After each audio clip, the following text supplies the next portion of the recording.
we're going to look at the foundations of great content. The first piece we need to consider are your goals and KPIs.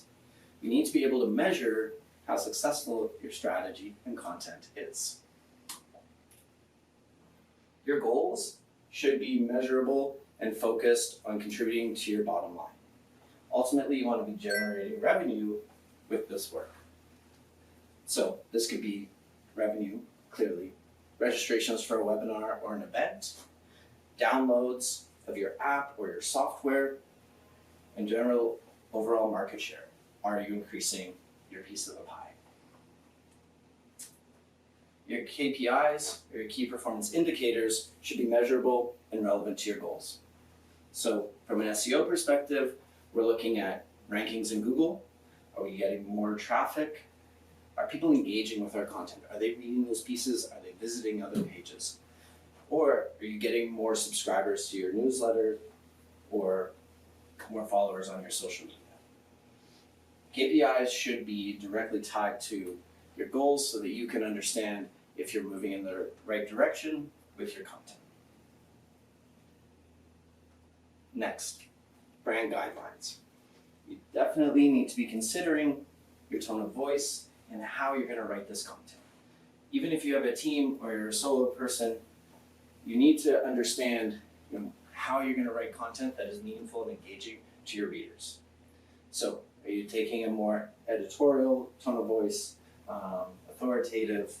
Is it going to be research versus experience, educational, or informal? These are all things you need to consider as you wade into creating a content strategy before you do it. Because once you have your content mapped out, this should not come last. The next piece, audience personas. Now, this is the old school way of having a persona. You have a woman who's 35 to 45 with 2.5 kids. She loves marketing and crochet and cooking, and yet this is not how digital marketing evolves anymore. What we want to think about, especially when it comes to search, what do people care about? What are they curious about? People are not diving into a search engine because they know the answer to something. They need to find out information. What do they care about? What do they think about and need to know about?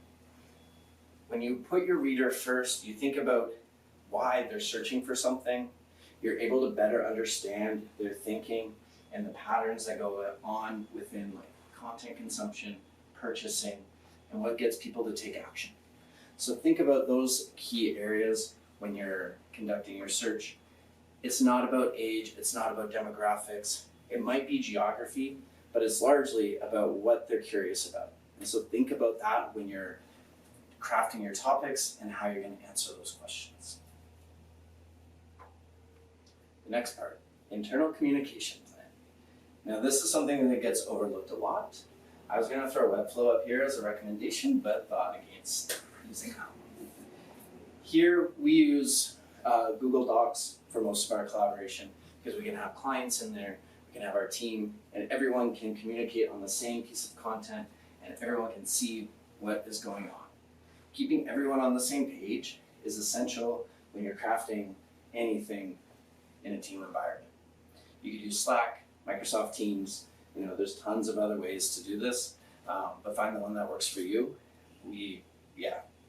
Internal communications is key. Lastly, production planning.